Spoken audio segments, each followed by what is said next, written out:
ఆంధ్రప్రదేశ్లో 10వ తరగతి చదివే వారికి బిగ్ న్యూస్ ఇది. విద్యా సంస్థలో కీలక మార్పులు తీసుకొచ్చేలా ప్రభుత్వం కీలక అడుగులు వేసింది. పిల్లలకు పుస్తకాల మోత ఇక నుంచి తప్పబోతోంది. బట్టి విధానానికి ఫుల్ స్టాప్ పెడుతోంది. ఎస్, మీరు విన్నది నిజమే. ఇక నుంచి చదివింది చదివినట్టు పరీక్షల్లో దించేసే, మార్కులు కొట్టేసే పాత పద్ధతికి విద్యాశాఖ గుడ్ బై చెప్పేసింది. విద్యార్థి తలలో ఎంత సరుకుందో, సొంతంగా ఎలా ఆలోచిస్తున్నాడోనే అంశాల ఆధారంగా 10వ తరగతి క్వశ్చన్ పేపర్ను తయారు చేయబోతోంది.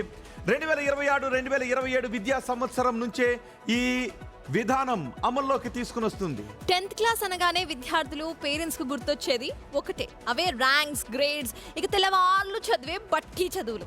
కానీ ఇకపై ఆ పప్పులు ఉడకవు. గైడ్ లో ఉన్నది ఉన్నట్టుగా రాస్తే ఒక్క మార్క్ కూడా పడదు. క్వశ్చన్ పేపర్స్ తయారీలో ఇప్పటి వరకు ఉన్న బ్లూమ్స్ టాక్సానమీ విధానాన్ని ప్రభుత్వం పక్కన పెట్టేసింది.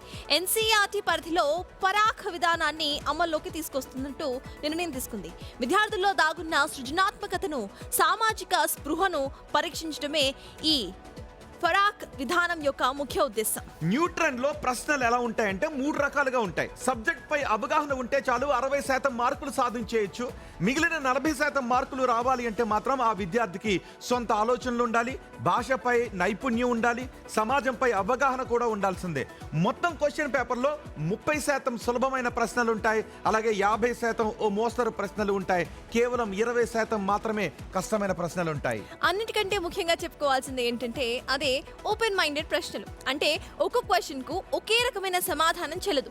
చాలా రకాల సమాధానాలు ఉంటాయి. విద్యార్థి తన ఇష్టానుసారంగా తన శైలిలో సమాధానం రాసుకునే స్వేచ్ఛ విద్యార్థికి ఉంటుంది. ఫర్ ఎగ్జాంపుల్, సోషల్ స్టడీస్ లో ఇంటి పనులను జెండర్ ఇన్ఈక్వాలిటీ ఎలా చూపిస్తుందో 2 ఉదాహరణలతో నిరూపించండి అనే ప్రశ్న కనుక ఇస్తే, దీనికి విద్యార్థి తన ఇంట్లో లేదా చుట్టుపక్కల చూసే నిజ జీవిత అంశాలను జోడించి సొంతంగా రాయాల్సి ఉంటుంది.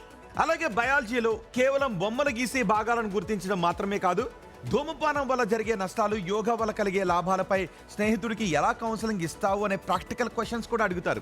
ఈ విధానం వల్ల విద్యార్థులు కేవలం స్కోరింగ్ మెషిన్స్ గా మారకుండా రేపటి పౌరులుగా సమాజంలో ఎలా బతకాలో నేర్చుకుంటారు అని ఎక్స్పర్ట్స్ చెబుతున్నారు. ఇప్పటికే ఎస్ఎస్సి బోర్డు దీనికి సంబంధించిన బ్లూ ప్రింట్లను విడుదల చేసింది. విద్యార్థులు ఇప్పటి నుంచే బట్టి చదువులు కాకుండా సబ్జెక్ట్ను అర్థం చేసుకోవాలి అని విద్యాశాఖ సూచిస్తోంది. నాకు ఈ న్యూస్ చదువుతుంటే 10th క్లాస్కి వెళ్ళినట్టుంది. నాకైతే చాలా హ్యాపీ అనిపించింది. నిజానికి విద్యార్థుల పుస్తకాలు పురుగులు సహజంగా ఏమంటాం, ఎక్కువ బట్టి కొట్టేస్తుంటే వాళ్ళ పుస్తకాలు పురుగులు అంటాం. అంతేకాదు, స్టేట్ బోర్డా? Correct, state board. Books bags ని వీపుని వేసుకుని వెళ్తూ ఉంటే కర్ణం మల్లేశ్వరి మాదిరి వెళ్తూ ఉన్నారు, వెయిట్ లిఫ్ట్ అని అనుకున్నాం. ఇప్పటికి అలాగే అనుకుంటారు కదా, కానీ ఇప్పటి నుంచి అవకాశం ఉండదు. ఎస్, ఇప్పుడు ఎన్సీఆర్టీని ఏదైతే డెవలప్ చేసుకుంటున్నారో, ఎన్సీఆర్టీ ఏదైతే క్వశ్చన్ పేపర్స్ ఇస్తుందో, సేమ్ ఆ విధానం నేను చదివింది సిబిఎస్ఈ ఎన్సీఆర్టీ బుక్సే. సో మేము నోట్ బుక్స్ అస్సలు చదివేవాళ్ళం కాదు, పూర్తిగా టెక్స్ట్ బుక్స్ చదివేవాళ్ళం. జస్ట్ సబ్జెక్ట్ మీద అవగాహన ఉంటే చాలు, క్వశ్చన్ పేపర్స్ చాలా ఈజీగా అవును. నిజానికి గైడ్స్ చదివి అందులో క్వశ్చన్స్ చదివి వెళ్ళి ఒక 10 క్వశ్చన్స్ బట్టి గట్టి వెళ్ళాలి, మార్కులు వస్తాయేమో. కానీ నేను డిఫరెన్స్ చెప్తా రోహిత్, ఎందుకంటే నేను సిబిఎస్ఈ స్టేట్ 10th వరకు నాది సిబిఎస్ఈ, ఇంటర్ లో స్టేట్. సిబిఎస్ఈలో 10th వరకు చదివినప్పుడేమో ఫుల్లీ అంటే ప్రాక్టికల్ నాలెడ్జ్ అనమాట. జస్ట్ టెక్స్ట్ బుక్ చదివేదాన్ని అంతే, బట్టి కొట్టేదాన్ని కాదు. వెళ్ళి నాకు ఆ సబ్జెక్ట్ రాసి వస్తుండే.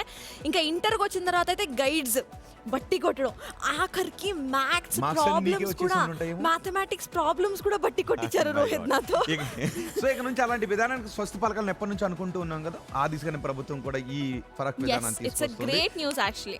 ఎగ్జాక్ట్లీ. సో ఇక మనం వెళ్ళిపోదాం గ్రౌండ్ కి, ఫుట్బాల్ గ్రౌండ్ కి వెళ్ళిపోదాం. కొంచెం ఎనర్జైజ్ అవుతాం. ఇప్పటి వరకు సాడ్ న్యూస్ తో కొంచెం నిదానంగా ఉన్నాం కాబట్టి మార్నింగ్స్ ఎనర్జైజ్ అవ్వడానికి ఇది ఒక గ్రేట్ న్యూస్. కానీ ఒక్కటి, ఎక్కడైనా హాస్టల్స్ లోను ఇంకా మంచం మీదే పడుకున్నా అంటే నైట్ షిఫ్ట్ చేసి వచ్చి రాలేదు, రాత్రంతా మిడ్ నైట్ వరకు ఏదో వర్క్ ఉండి చదువుకున్న వాళ్ళు కాదు, ఏ పని లేకుండా అర్ధరాత్రి బాధకాన్ని వేసుకుని పడుకున్న వాళ్ళు ఎవరైనా కనబడితే ఒక్క ఫుట్బాల్ ఆడండి. అంటే నిజంగా తన్నేకండి, లేపేసేయండి, పర్వాలేదు. ఓకే.